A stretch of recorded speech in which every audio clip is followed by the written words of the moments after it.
Hello friends, and welcome to the 7th video on the series of Java programming. So in this video I'll be covering the third part of control statements. So this will be mainly about jump statements. So what are jump statements in Java? Well, you know what jump is in real life. You jump from one place to another. It's basically the same thing in Java. Java does this thing with use of these three keywords. They are break, continue and return. So I'll show these things one by one. Stay with me.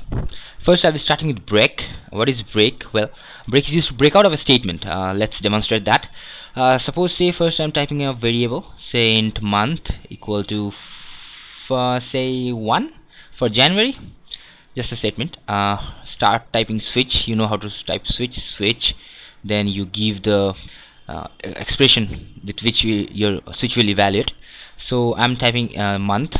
Then I'll type the cases. Say case 1. I'll just print out something. Say system.out.println. I'll just print that happy new year. Well, it's good, right? 1st Jan, happy new year. Sounds good. Next I'll be typing the second case. Say case 12 for say December. I'll just copy this stuff out. I'll not type again, I'm too lazy. You know that I'm lazy. And I'll just paste it here, and here I'll be typing something like happy end year. Makes sense? Okay, good. So after I've written these two statements, I'll just save my source code. I'll run them and see what happens. I'll type java c jump.java. You know how this works. So hit enter. The file will compile, and it's compiled right over. Come on, yeah, it's compiled. So after it's compiled, you'll run the file by typing java jump and hit enter. See what happens. See, happy new year, happy end year. Well, that's sort of a weird thing. I've just given month 1. I just want 1 means the first month. So January actually stands for new, right? So I just want the first one. So why all the cases are printing? I have to do something about that. Yeah, it's quite bad. So I'll just put in a break, a little tweak to this code. Break is actually a jump statement. Jump statement. This will help you to break the flow of your control right over this switch, and it will go outside the switch. So once you put break, now you open your CMD and type this java c once again.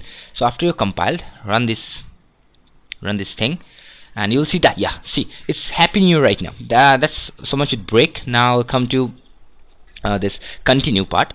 So what's continue? Well, first let me type in a loop. You'll understand better with loop. Say month equal to 1, and month is less than equal to, let's make 12, and say like month plus plus. You know how this works. And after you've done that, put a braces and type something like system. Okay, I'll copy this stuff again. I'm too lazy, you know that.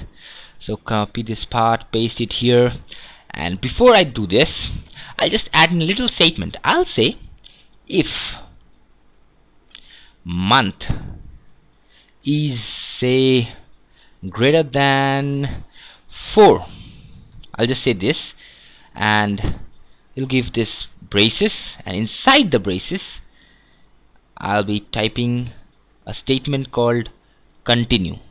Just type in continue, hit semicolon.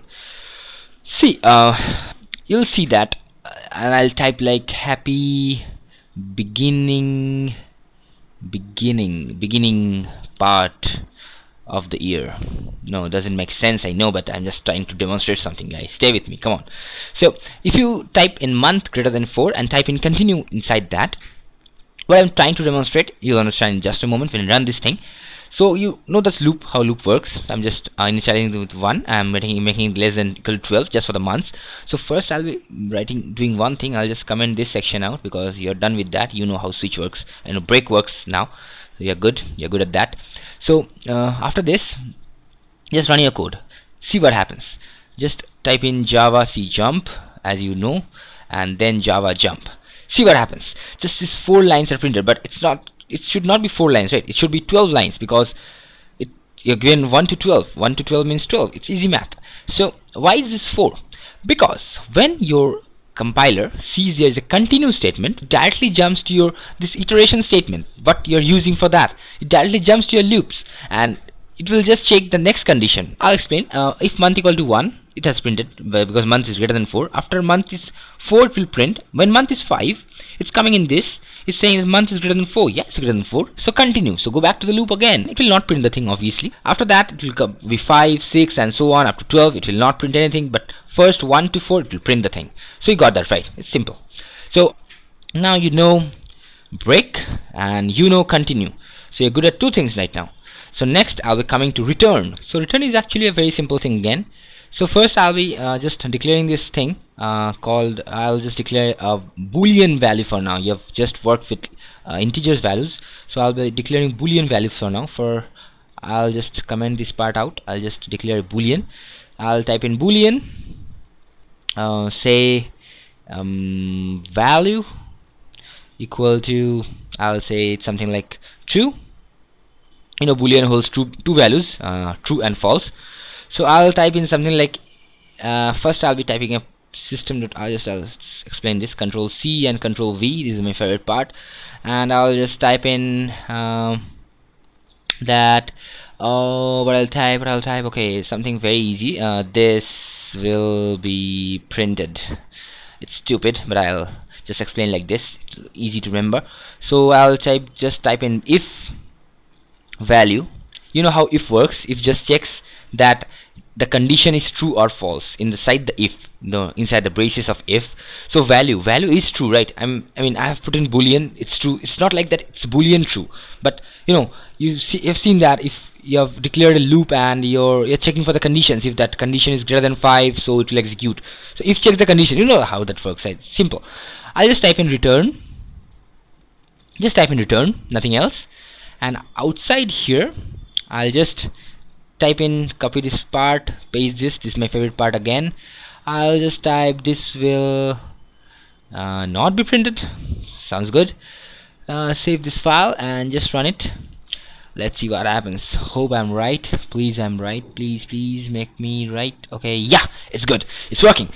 See, why only this part is printed? This will be printed and this is not printed. It's not like I've written this will not be printed, so it's not printed. It's not like that. I can write anything in here. Doesn't make sense, right? If this will not be printed, I can write A, B, C, D, whatever.